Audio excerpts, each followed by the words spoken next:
The starship Eclipse drifted silently through the endless blackness of space. Its sleek, metallic hull reflected faint glimmers of distant stars as it moved farther from Earth and deeper into uncharted territory.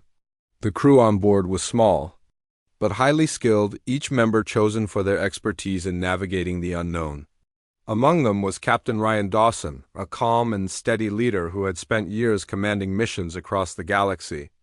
Beside him were Lieutenant Lavra Bennett, a sharp-minded communications specialist, and Dr. Ethan Cole, an astrophysicist whose fascination with the mysteries of space often bordered on obsession. For weeks, the Eclipse had been traveling to a remote region of space near the edge of human territory. This area was known only by its coordinates Sector 9 to 24 and had never been explored before. Scientists back on Earth believed it might hold clues about ancient cosmic events or even evidence of long-lost civilizations. But so far, the journey had been uneventful. Days passed without any significant discoveries, and the crew began to feel the weight of monotony settling over them. One evening, as the ship's artificial lights dimmed to simulate nighttime, Lavra sat at her station in the communications room. Her fingers danced across the keyboard as she adjusted the frequency settings on the scanners. She wasn't expecting anything unusual. After all, this part of space was supposed to be empty. Still, something about the quiet hum of the equipment made her curious. Maybe there was something out there that no one had noticed yet. Anything. Interesting? Ryan asked, stepping into the room. His voice broke the silence, startling Lavra slightly. She turned to look at him and shook her head. Nothing much, Captain. Just background noise, you know how it is? Ryan nodded, leaning against the wall. He watched as Lavra continued working, her brow furrowed in concentration. Despite the lack of excitement, he admired her dedication. Exploring deep space required patience, and Lavra had plenty of it. Suddenly, the screen in front of Lavra flickered. A series of strange patterns appeared, barely visible amidst the static.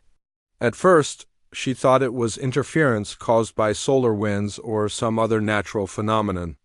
But then she realized the patterns weren't random, they repeated themselves every few seconds.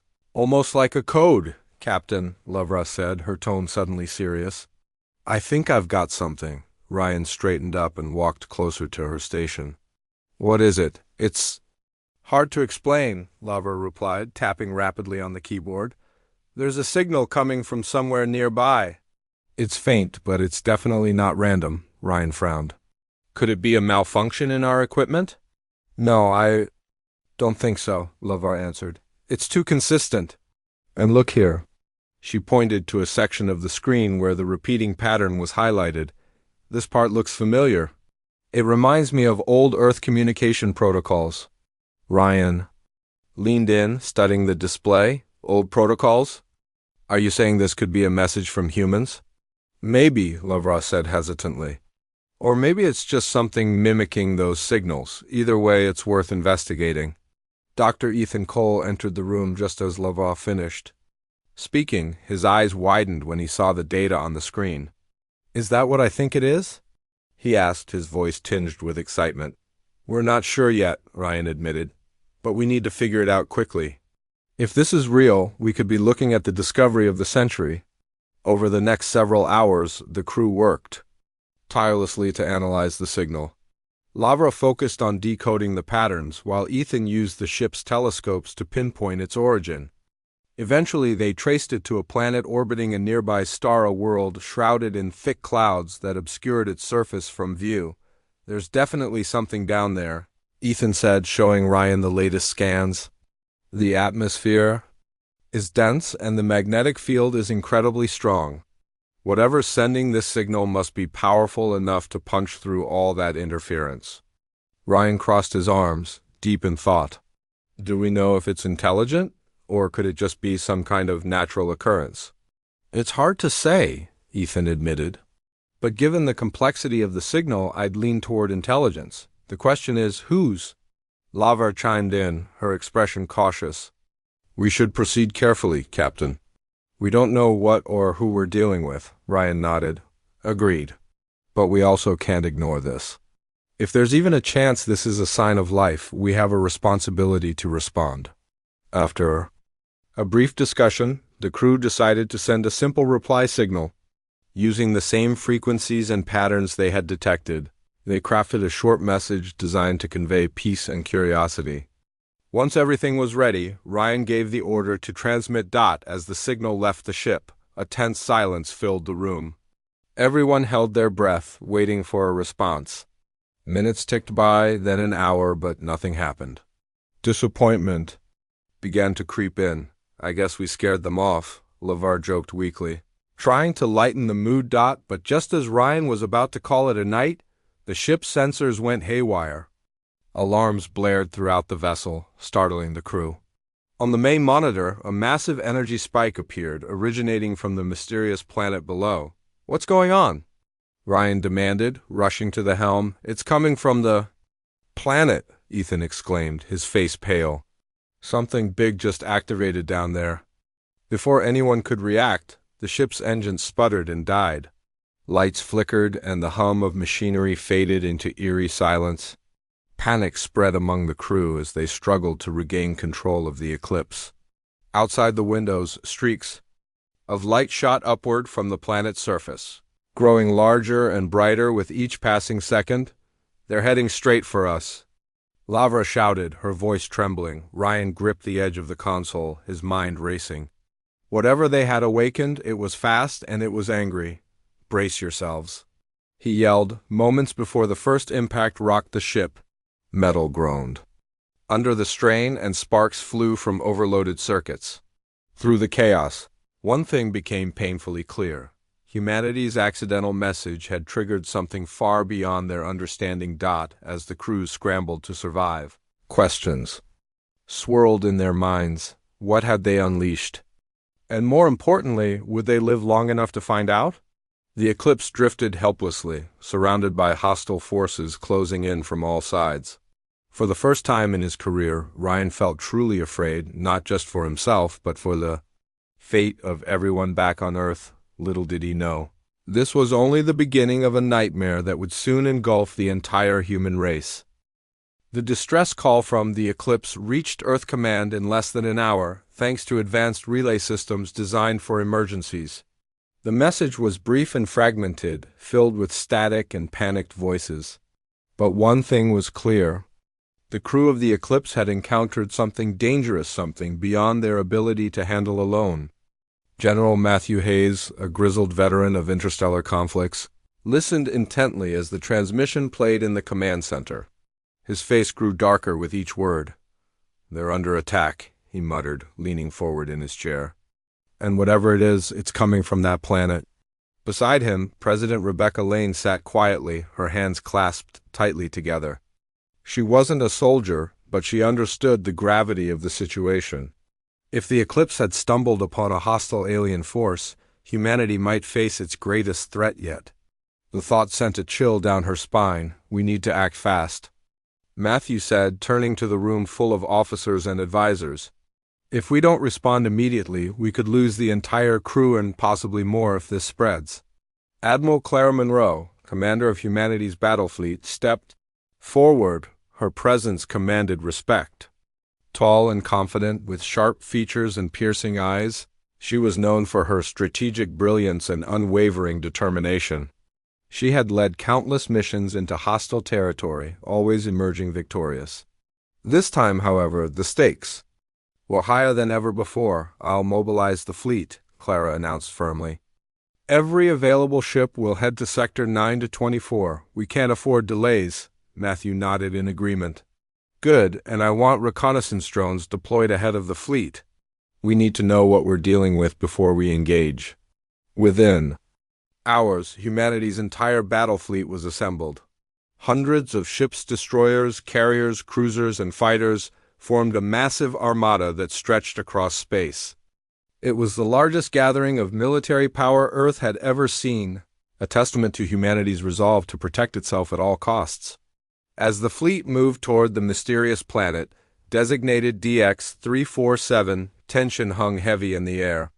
No one knew what awaited them, but they prepared for the worst. Meanwhile, Aboard the Eclipse, the situation was growing dire. The ship's engines remained offline, leaving it stranded in space. Alien drones surrounded them, their sleek, insect-like forms glinting menacingly in the starlight. Each drone emitted a low hum like the sound of an approaching storm. Captain Ryan Dawson stood on the bridge, his jaw clenched as he surveyed the chaos around him. "Status report," he barked, his voice cutting through the noise. "Lieutenant."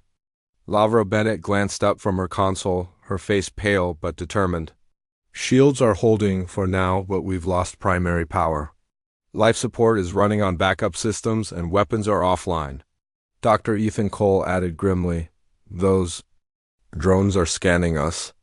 They're analyzing our defenses. If they find a way past the shields..." He didn't need to finish the sentence. Everyone knew what would happen next. The drones weren't just curious, they were probing, searching for weaknesses.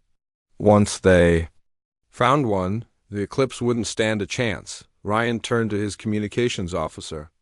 "Lavra, can you get another message out?" She hesitated, then shook her head. "I can try, but I don't know if it'll get through. Their jamming signals are strong." "Do it anyway," Ryan ordered. "We have to let Earth know what's happening. Every second counts." As Lavra worked frantically to send another transmission, the first wave of drones attacked. Energy beams lashed out, striking the ship's shields with devastating force. Alarms blared, and the crew scrambled to reinforce the failing barriers. Sparks flew from damaged consoles and smoke filled the air. Through it all, Ryan remained calm, issuing orders with precision. "Divert auxiliary power to the shields," he shouted. "We need to hold them off until help arrives." But deep down, he wasn't sure help would come in time. The fleet was still hours away, and the Eclipse couldn't last much longer against such relentless assault. Already, parts of the hull were beginning to buckle under the strain. On board one of the approaching human ships, Commander Daniel Brooks watched the unfolding battle on a monitor. A seasoned pilot and tactical expert, Daniel had been chosen to lead a rescue team tasked with retrieving survivors from the Eclipse. He felt a mix of anger and frustration as he observed the drones swarming around the stricken vessel. "They're tearing it apart," he murmured, clenching his fists. "We have to move faster." His co-pilot, Lieutenant Samantha Fields, nodded grimly. "The Admiral's pushing the fleet to maximum speed, but we're still too far. By the time we get there, it might be too late." Daniel refused to accept that possibility. "It won't be too late," he said firmly. "We'll make it in time. We have to." Back on the Eclipse, Lavra finally managed to send another message. Though weak and distorted, it contained critical information about the alien drones and their behavior. She slumped back in her seat, exhausted but relieved. At least Earth would know what they were up against. Ryan noticed her fatigue and placed a reassuring hand on her shoulder. "Good work, Lieutenant. Now let's focus on staying alive until reinforcements arrive." But even as he spoke, the ship shuddered violently. One of the drones had breached the shields and fired directly at the hull. Metal screeched as it tore open, exposing the interior to the cold vacuum of space. Crew members scrambled to seal the breach, but the damage was severe. Oxygen levels began to drop rapidly, and panic started to spread among the survivors. "We're losing structural integrity," Ethan shouted, gripping the edge of his console for support. "If we don't stabilize soon, the whole ship will collapse," Ryan gritted his teeth. "Seal off the affected sections and reroute life support to the remaining areas. We can't give up now." Despite his efforts to keep morale high, the reality was bleak. The Eclipse was falling apart, and there was little they could do to stop it. The alien drones continued their relentless assault, showing no signs of slowing down. For the first time since taking command, Ryan doubted whether they would survive. Far away, Admiral Clara Monroe received the latest update from the Eclipse. Her expression hardened as she absorbed the grim details. The ship was on the verge of destruction, and its crew was fighting desperately to stay alive. She knew time was running out, not just for the Eclipse, but for humanity itself. Whatever these aliens were, they posed a threat unlike anything Earth had faced before. "Signal the fleet to prepare for combat," Clara ordered, her voice steady despite the weight of the moment. We'll hit them hard and fast. If we can break through their lines, we might be able to save the eclipse. The order rippled through the fleet, reaching every ship in the armada. Pilots climbed into their fighters, engineers double-checked weapon systems, and soldiers readied themselves for battle. The sense of urgency was palpable. Lives depended on their success, and failure was not an option. As the fleet closed in on DX-347, the planet came into view.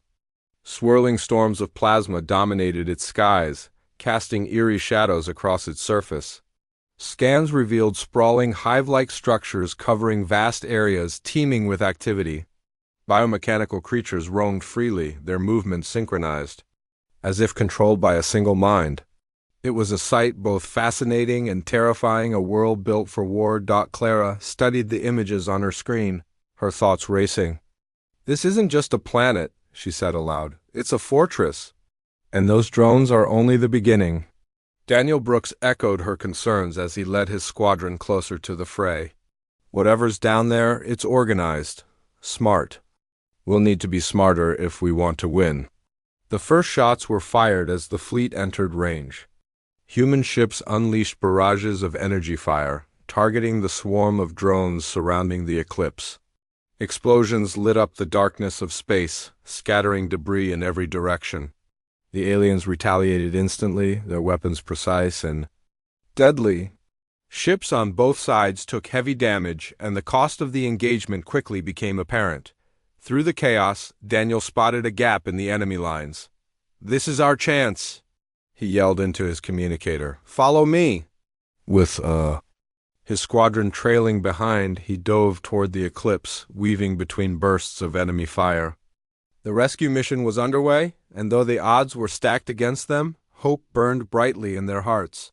Humanity's fate rested on their shoulders, and they refused to falter. Inside the battered remains of the eclipse, Ryan heard the distant sounds of battle. Reinforcements had arrived, and the fight to save his crew was finally here. He grabbed a nearby railing as the ship lurched violently, its end near. "Hold on, everyone," he said, addressing the few remaining survivors. "Help is almost here. Now, the nightmare continued. But amidst the destruction and despair, a spark of determination remained. Humanity had faced threats before, and it had always found a way to endure.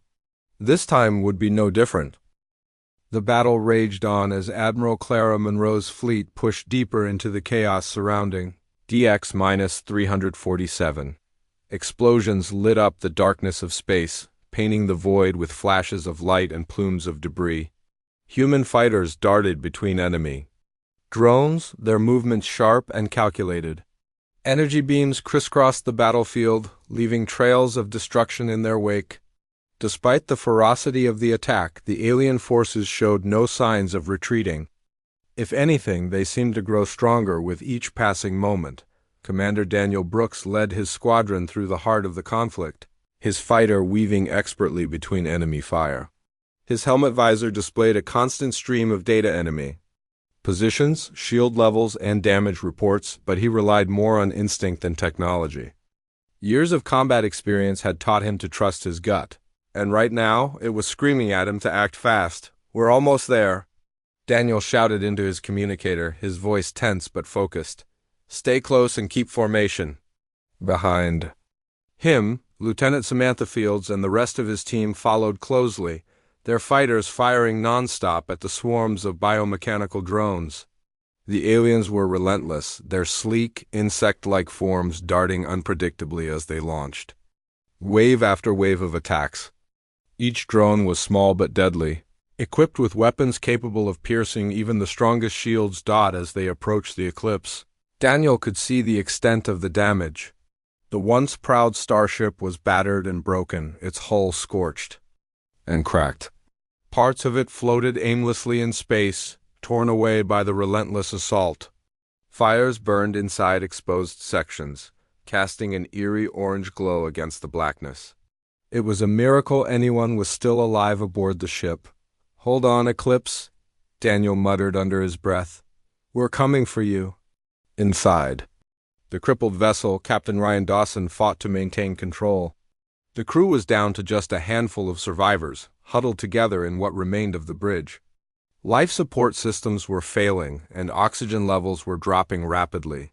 Every breath felt heavier than the last, but Ryan refused to give up. He knew help was close, and he was determined to keep his people alive until it arrived. Lavra, status update. Ryan barked, his voice hoarse from exhaustion. Lieutenant Lavra Bennett struggled to focus on her console, her hands trembling as she typed. Shields are gone, Captain. Hull integrity is at 20% and falling. We've lost contact with most of the lower decks. Ryan clenched his jaw. Seal off any remaining breaches and reroute all available power to life support. We need to buy ourselves a few more minutes. Dr. Ethan Cole, pale and shaken, leaned against a nearby wall. For support. Captain, if we don't evacuate soon, none of us will make it out alive. I know, Ryan replied grimly. But we're not leaving until we've done everything we can to survive. Outside, the rescue operation was underway. Daniels. Squadron had cleared a narrow path through the enemy lines, allowing a transport shuttle to approach the Eclipse. Piloted by Lieutenant Marcus Kane, the shuttle carried a team of Marines tasked with extracting the survivors. As the shuttle docked with the damaged ship, Daniel kept watch, fending off waves of attacking drones. Hurry up in there! And Daniel yelled into his communicator. We can't hold them off forever. Inside the Eclipse, the Marines moved quickly, securing the area around the airlock. Led by Sergeant Emily Carter, a seasoned soldier with years of experience in high-risk missions, the team worked efficiently despite the chaos around them. They found Ryan and his crew in the bridge, barely clinging to life. Captain Dawson, we're here to get you out, Emily said firmly, her voice cutting through the noise. Follow me and stay low. Ryan nodded, relief washing over him. Thank you, Sergeant. Let's move. The evacuation was perilous. The ship groaned under the strain of its injuries, and sections of the hull collapsed as they made their way toward the shuttle. Alien drones continued to attack, forcing the Marines to fight their way through narrow corridors. Gunfire echoed through the halls, mixing with the sound of metal twisting and tearing apart.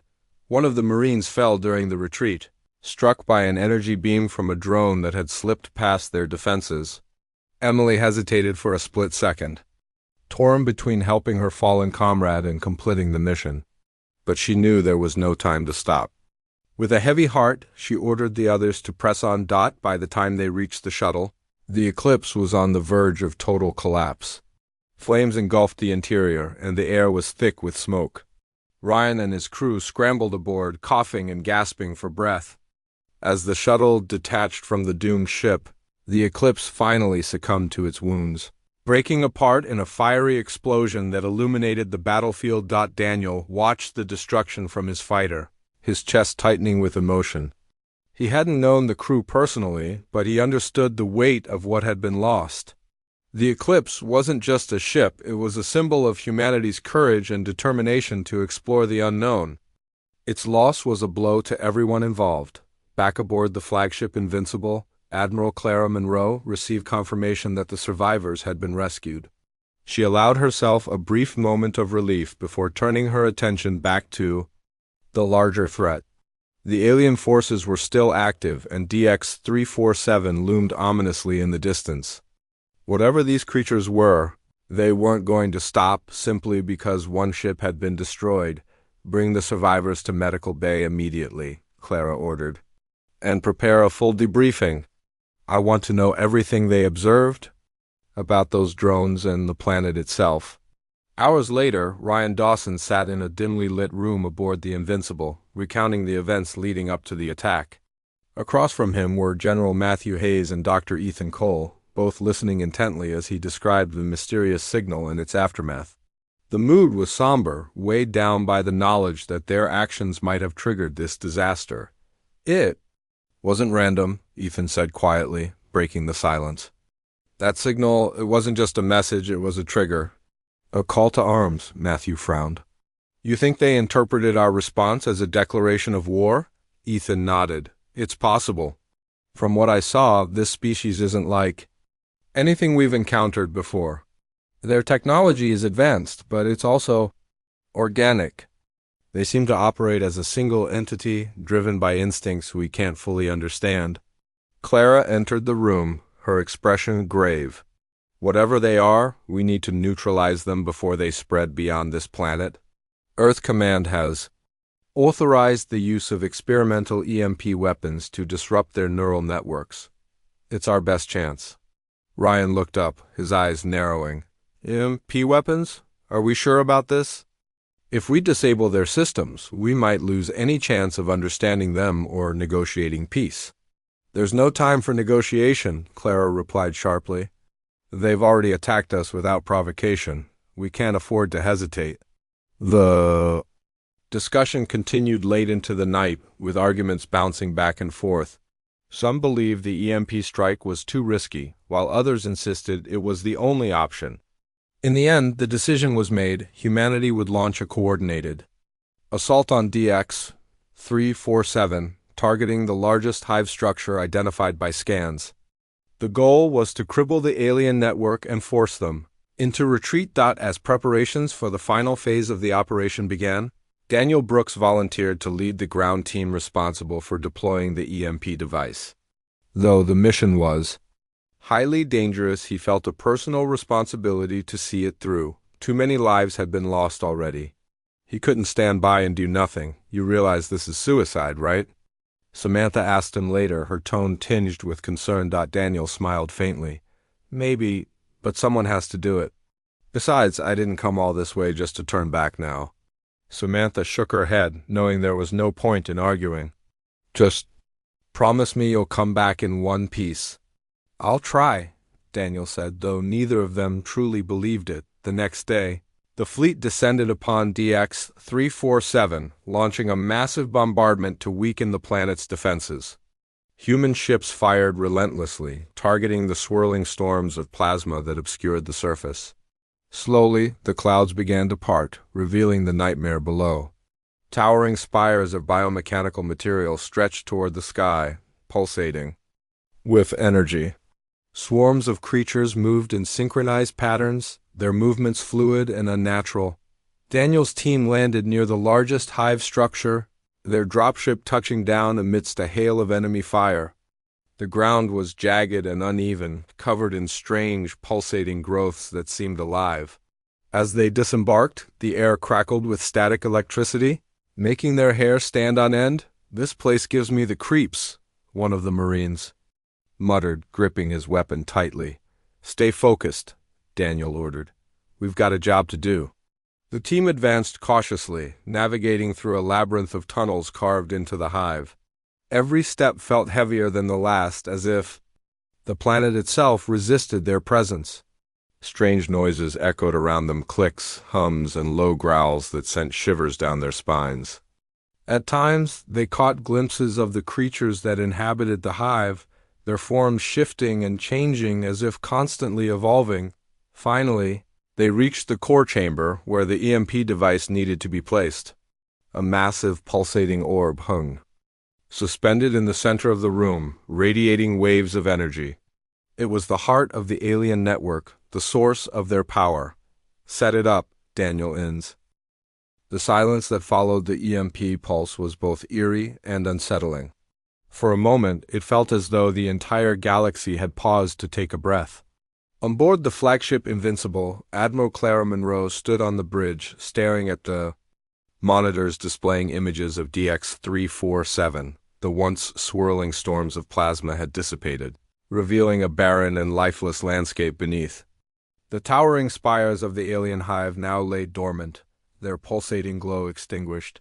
Whatever had driven the biomechanical creatures to attack so viciously had been silenced.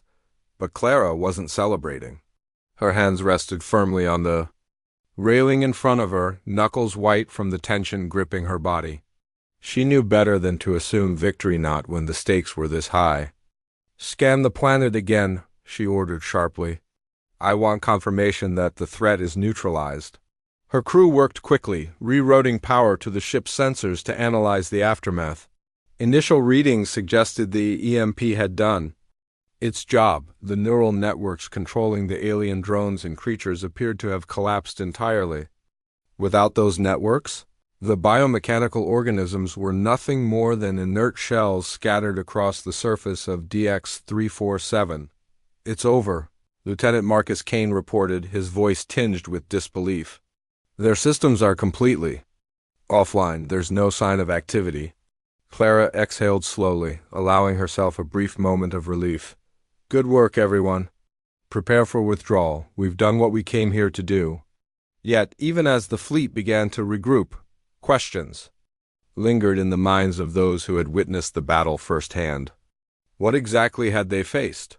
And why had the aliens reacted so violently to humanity's presence? These thoughts weighed heavily on General Matthew Hayes back on Earth, where news of the operation was spreading rapidly among military leaders and politicians alike. President Rebecca Lane called an emergency meeting in the command center to discuss the implications of the mission. The room buzzed with voices, each person offering their perspective on what had happened and what it meant for humanity's future. Some argued that the encounter proved humans needed to be more cautious when exploring uncharted space. Others saw it as evidence of humanity's strength and resilience, proof that they could overcome any obstacle. "We neutralized the immediate threat," Matthew said, addressing the group. "But let's not forget how close we came to disaster. If Commander Brooks and his team hadn't succeeded, we might be facing a full-scale invasion right now."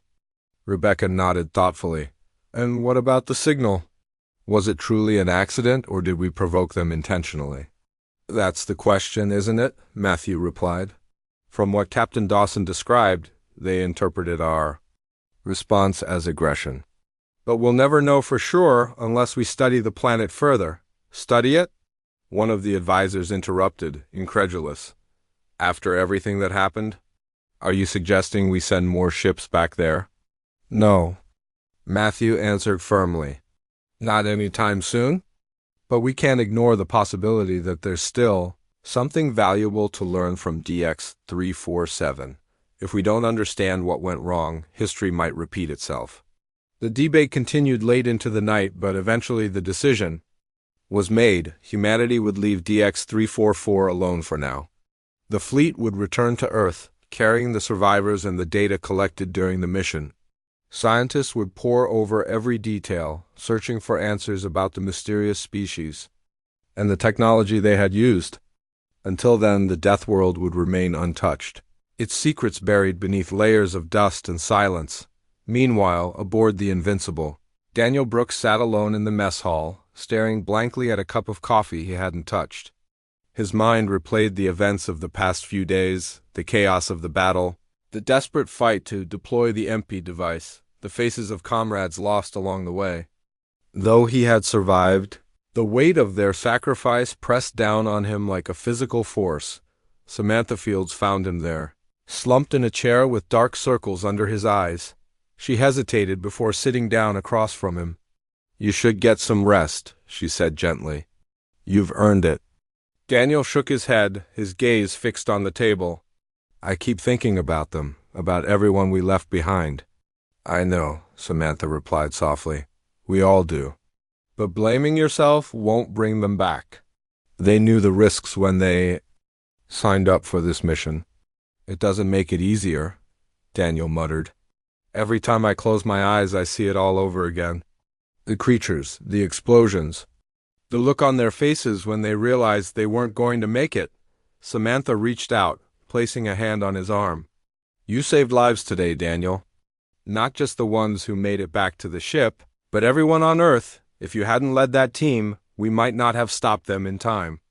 Her words offered little comfort, but Daniel appreciated the effort. He forced himself to nod, swallowing the lump in his throat. "Thanks, Sam. I'll try to remember that." As the fleet began its long journey home, the mood aboard the ships shifted. Exhaustion gave way to reflection, and conversations turned toward what had been learned and what had been lost. Dr. Ethan Cole spent hours reviewing the footage recorded during the mission, piecing together fragments of information to form a clearer picture of the alien species. Lavra Bennett, still recovering from the ordeal aboard the Eclipse, struggled to come to terms with the role her discovery had played in triggering the conflict. "It wasn't your fault," Ryan Dawson told her one evening, finding her alone in the observation deck.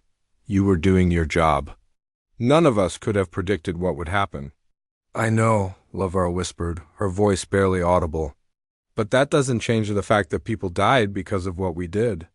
"Because of me," Ryan placed a reassuring hand on her shoulder. "We're explorers, Lavera. That's what we signed up for, to push boundaries, to find new worlds. Sometimes things go wrong, and sometimes the consequences are bigger than we expect, but that doesn't mean we stop trying." Lavera nodded, tears welling up in her eyes. "I just hope it was worth it." Back on Earth, preparations were underway to welcome the returning fleet. News outlets broadcast live coverage of the ship's approach, hailing the mission as a triumph of human ingenuity and bravery. Crowds gathered outside military bases, waving flags and holding signs thanking the soldiers for their service. Yet, amidst the celebrations, whispers of unease spread among civilians. Many couldn't shake the feeling that humanity had narrowly avoided catastrophe, and that similar threats might lurk elsewhere in the galaxy. General Matthew Hayes addressed these concerns in a press conference shortly after the fleet's arrival. Standing beside President Rebecca Lane, he spoke candidly about the dangers of deep space exploration. "This mission taught us an important lesson," he said. "The universe is vast and unpredictable. While we must continue to explore, we also need to respect the unknown. Not everything out there is friendly or even comprehensible." His words resonated with many, sparking debates about the ethics of interstellar expansion. Some argued that humanity should focus on protecting its own planets rather than venturing into potentially hostile territory. Others believed that progress required risk, no matter the cost. For Captain Ryan Dawson and the surviving crew of the Eclipse, the return to Earth was bittersweet. They were hailed as heroes, celebrated for their courage and resilience in the face of unimaginable odds. Yet, behind closed doors, they grappled with survivors' guilt and the haunting memories of those they had left behind. Each of them carried scars, physical and emotional, that would take years to heal. As the days passed, life gradually returned to normal. The fleet was decommissioned for repairs. Scientists pored over the data collected during the mission, and politicians debated the next steps for humanity's future in space. But for those who had witnessed the horrors of DX-347, the experience would never fade. It had changed them in ways they couldn't fully articulate, leaving an indelible mark on their souls. In quiet moments, Ryan often found himself thinking about the final recording made by Dr. Ethan Cole aboard the Eclipse. The astrophysicist's words echoed in his mind, a sobering reminder of the fragility of human existence in the cosmos. "We thought we were explorers, pioneers of the stars. But perhaps we were invaders, trespassing where we did not belong." Those words lingered in the collective consciousness of humanity, a warning etched into the annals of history. Whether it would be heeded remained to be seen.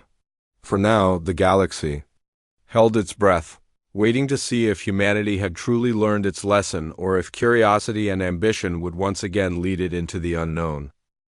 Weeks turned into months after the fleet's return from DX-347. Life on Earth resumed its usual rhythm, but the events of that fateful mission lingered in the minds of those who had lived through it. The scars, both visible and invisible, remained, a constant reminder of humanity's brush with disaster. For Captain Ryan Dawson, Lieutenant Lavera Bennett, and Dr. Ethan Cole, the aftermath was a mix of public recognition and private reflection. They were celebrated as heroes, yet they couldn't escape the haunting memories of what had happened aboard the Eclipse. Ryan spent most of his days attending debriefings and interviews, recounting the mission in detail for military analysts and scientists. Each time he told the story, he felt a pang of guilt. He knew the crew had followed orders, but he couldn't shake the feeling that their decision to respond to the mysterious signal had been reckless. What if they hadn't sent that reply? Would the alien forces have remained dormant? Lavera struggled even more. Though she tried to focus on her work, analyzing the data collected during the mission, she found it hard to concentrate. Her mind kept drifting back to the moment she had decoded the signal. Had she made a mistake? Could she have done something differently? The weight of responsibility pressed down on her, making sleep difficult and dreams restless. Dr. Ethan Cole, meanwhile, threw himself into his research. The recordings and scans brought back from DX-347 fascinated him, but they also terrified him. The biomechanical nature of the aliens suggested a level of intelligence far beyond anything humanity had encountered before. Their ability to adapt and evolve so rapidly hinted at a species that thrived on survival at all costs. As Ethan studied the data, he began to see patterns that disturbed him deeply. These creatures weren't just hostile, they were engineered for destruction, possibly by a civilization long gone or perhaps by themselves. It's like they're part of a system, Ethan explained during one briefing. A self-sustaining ecosystem built around predation. Every aspect of their biology is designed to consume and dominate. General Matthew Hayes listened intently, his brow furrowed. So you're saying this wasn't a random encounter? That planet it's a weapon? Not exactly, Ethan replied cautiously. It's more like a Deathworld, a place where life evolves through relentless competition. But whoever created it or whatever natural processes shaped it designed it to be hostile. If we hadn't interfered, it might have stayed contained. Matthew nodded slowly, absorbing the implications. And now? Now we've disrupted the balance, Ethan admitted. The EMP pulse may have disabled their neural networks, but there's no guarantee it's permanent. We need to monitor DX-347 closely. If those systems reactivate... He didn't finish the sentence. Everyone in the room understood the stakes. Humanity had survived this time, but the threat wasn't entirely gone. On a larger scale, the incident sparked widespread debate across Earth. Politicians, scientists, and ordinary citizens argued over the future of space exploration. Some believed humanity should halt all missions beyond known territory, fearing another encounter like the one at DX-347. Others insisted that progress required risk and urged continued investment in technology and defense systems to protect. Against potential threats, President Rebecca Lane addressed the nation in a televised speech, urging unity and caution. We must learn from our mistakes, she said, standing behind a podium flanked by military leaders and advisors. Exploration is vital to our growth as a species, but it cannot come at the cost of recklessness. Moving forward, we will establish stricter protocols for deep space missions and prioritize the development of advanced defenses. Her words resonated with many, but not everyone agreed. Protesters gathered outside government buildings, holding signs that read, "No more wars in space and protect our home first." Critics accused Earth Command of prioritizing expansion over safety, while supporters praised the bravery of those who had faced the unknown. Amidst the chaos, Admiral Clara Monroe quietly stepped away from active duty. Though officially retired, she remained a trusted advisor to military leadership, offering insights based on decades of experience. She often reflected on the mission, wondering if there had been another way to handle the situation. In her heart, she believed humanity had acted honorably, but she couldn't ignore the lingering doubts about whether war could have been avoided altogether. For Daniel Brooks and his team, returning to civilian life proved challenging. The Marines who had survived the ground assault on DX-347 were hailed as heroes, but they carried the burden of loss with them every day. Many sought counseling to cope with the trauma of battle, while others turned to camaraderie, leaning on each other for support. Daniel, however, struggled to find peace. Despite Samantha's efforts to help him move on, he couldn't stop replaying the mission in his mind. The image of the massive creature lunging at him haunted his dreams, waking him in cold sweats night after night. He attended therapy sessions and joined support groups for veterans, but nothing seemed to ease the ache inside him. One evening, as he sat alone on a park bench watching the sunset, Samantha approached him. She carried 2 cups of coffee, handing one to him without a word. They sat together in silence, listening to the sounds of birds chirping and children laughing nearby. "You know," Samantha finally said, breaking the quiet, "you don't have to carry this alone. We all feel it, the guilt, the questions, but beating yourself up won't change anything." Daniel sighed, staring into his cup. I just can't stop thinking about them. About what we did out there. Was it worth it? Did we really save anyone? Samantha placed a hand on his shoulder. You saved me. You saved all of us, and yeah, maybe things could have been different. Maybe we could have handled it better. But we didn't have the luxury of second-guessing ourselves. We did what we had to do. Her words struck a chord with Daniel. He realized that dwelling on the past wouldn't bring closure. Instead, he needed to focus on the present and the future. Slowly, he began to rebuild his life, finding solace in small moments of joy and connection. As time passed, humanity adapted to the lessons learned from DX-347. New regulations were implemented for space exploration, requiring thorough analysis of any signals detected before responding. Scientists developed advanced scanning technologies to identify potential threats earlier, and engineers worked tirelessly to improve defensive capabilities for future missions. Yet, despite these precautions, the question remained, what else was out there? The galaxy was vast and full of mysteries, some of which might never be understood. Humanity's encounter with the Deathworld served as a stark reminder of how fragile its existence truly was and how much depended on the choices made by those brave enough to venture into the unknown. In the end, the story of DX-347 became a turning point in human history. It marked the moment when humanity acknowledged its vulnerability in the face of the cosmos. But it also highlighted the resilience and determination that defined the species. Through tragedy and triumph, humans continued to reach for the stars. Driven by an unshakable belief in their ability to overcome adversity, the final words recorded by Dr. Ethan Cole aboard the Eclipse echoed in the hearts of those who remembered. We thought we were explorers, pioneers of the stars, but perhaps we were invaders, trespassing where we did not belong. Though spoken in the heat of crisis, those words carried wisdom that transcended time. They reminded humanity of its place in the universe, not as conquerors, but as humble travelers navigating a world far greater than themselves. And though the path ahead remained uncertain, one truth stood clear: the journey would continue, guided by hope, courage, and the enduring spirit of discovery.